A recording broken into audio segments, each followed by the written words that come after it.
ফুলছে দেখেছো, খুব কোলা ব্যাঙের মতো ফুলে উঠছে বেগুনিগুলো। আর ফুললে তো ভালোই লাগে। কী হয় বলো তো, তাড়াহুড়ো তো কাজ করতে হবে, সবসময় অত মেনটেন্স করে কাজ করা যায়নি বাপু। আর এগুলো হয়ে গেছে দেখো, খড়খড় করছে একদম। ফুলগুলো অনেক বড় বড়, এইরকম বড় বড় হয়েছে। একটু লাল লাল হলে ভালো হয়, কিন্তু যখন যেমন আর কি, কড়াই তার একটু প্রবলেম থাকে, তো মোটামুটি ভালোই লাগছে, আর খেতেও ভালো হবে। চলো মুড়িটা বেড়ে নিই, তারপরে আসছি আবার।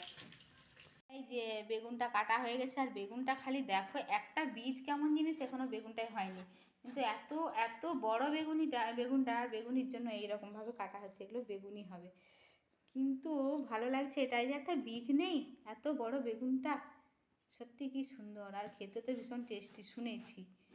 এখনও খাইনি, আজকে আমাদের খাওয়া হবে। তো এই যে এইভাবে কেটে নেওয়া হচ্ছে বেগুনি হবে বলে। চলো বেগুনটা আগে কাটা হোক, বেগুনের সময় তারপরে আবার দেখাচ্ছি কেমন হয়। একটু কাটতে দাও। এই বেগুনিটা যেমন করে যাই রান্না হোক, নিশ্চয়ই খেতে টেস্টি হয়। যেমন বড় মাছের কাঁটাটা থাকলেও ভালো লাগে, স্বাদ বেশি হয়, আর এই বেগুনটার ক্ষেত্রেও সেটাই হবে।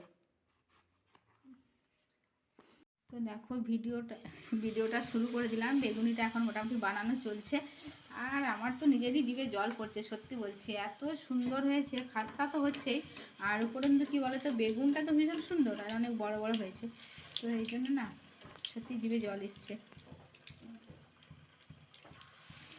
আবার একটা দিয়ে দিলাম। আর এই যে এখানে এগুলো মোটামুটি রেডি হয়েছে। এরকমভাবে একটু পাতলা করে বেসনটা দিয়ে বানানো হচ্ছে, তো খেতে ভীষণ ভালোই লাগবে।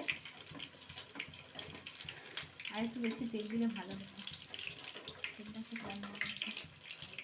আর বেসনটা একটু পাতলা হয়েছে, এই জন্য একটু একটু পাতলার মতো লাগছে। বেগুনি কিন্তু পাতলা বেসন দিয়েই বানাতে হয়, তবেই না মুড়মুড়ে হবে।